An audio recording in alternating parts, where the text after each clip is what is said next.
जी एମିତି एक कोबी रसा बनैबा जोटा कि रुटी नान परोटा पूरी जहाँ भी खातु सबुथिरे एटा चली जिवो।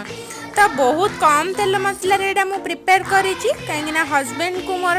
बेसी तेल मसला पसंद नुह से मुझे सब ट्राए करी रेसिपी आने को कम तेल मसला रे। तो ये मु कोबी को प्रथमे काटी नहीं आलू को भी काटी नहीं टिके तेल नहीं कि कोबी आलू को भाजी देली लुण हलदी देकी